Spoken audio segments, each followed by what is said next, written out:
Hello guys, അപ്പോൾ ഞാനിപ്പോൾ വന്നിരിക്കുന്നത് മാംഗ്രൂവ് ബീച്ചിലേക്കാണ്. അപ്പോൾ ഇന്ന് നല്ല മഴക്കാറും കാര്യങ്ങളും നല്ല മഴയും ഒക്കെ ഉണ്ട്. അത് കാരണം ഒരു ഇരുട്ട് പിടിച്ചൊരു അന്തരീക്ഷമാണ് ഇവിടെ. കാരണം എന്നാലും നല്ല തിരക്കുണ്ട്. നല്ല അടിപൊളി വ്യൂവും കാര്യങ്ങളൊക്കെയാണ്. അപ്പോൾ ഇനി നമുക്ക് മാംഗ്രൂവ് ബീച്ചിലേക്ക് പോകാം. ഇവിടെ നല്ല മരുഭൂമിയും കാര്യങ്ങളൊക്കെ ഉണ്ട്. എനിക്ക് അല്ലെങ്കിലും ഈ മരുഭൂമിയിലൊക്കെ ഇങ്ങനെ കയറി പോകാനൊക്കെ ഭയങ്കര ഇഷ്ടമാണ്. അവിടെ എന്തൊക്കെയുണ്ടെന്ന് നമുക്ക് നോക്കാം. എന്തായാലും നോക്കിയിട്ട് വരാം. നല്ല അടിപൊളി വ്യൂവും കാര്യങ്ങളൊക്കെയാണ് ഇവിടെ. കുറെ ഇരുട്ടി നമ്മളിവിടെ വന്നപ്പോഴത്തേക്ക്. കാരണം ഈ മഴയായതുകൊണ്ട് ക്ലൈമറ്റ് വളരെ മോശമാണ്. നോക്കിക്കേ, നല്ല അടിപൊളി വ്യൂ ആണ് ഇവിടെ നിന്ന്.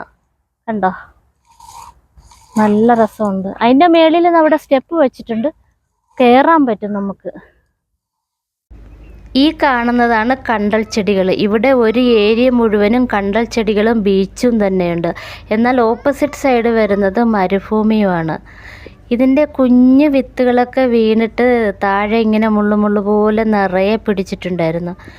ഞങ്ങൾ വന്നപ്പോൾ നല്ല മഴയുണ്ടായിരുന്നു. അത് കാരണം ഇവിടെയൊക്കെ ചെളിയായിട്ട് കിടക്കുമായിരുന്നു. മഴക്കാലത്ത് പോകുമ്പോഴത്തേക്ക് വളരെ ശ്രദ്ധിച്ച് വേണം പോകാനായിട്ട്. കാരണം കാല് ചവിട്ടുമ്പോഴത്തേക്ക് ഇങ്ങനെ താഴ്ന്നു പോകുന്നുണ്ടായിരുന്നു.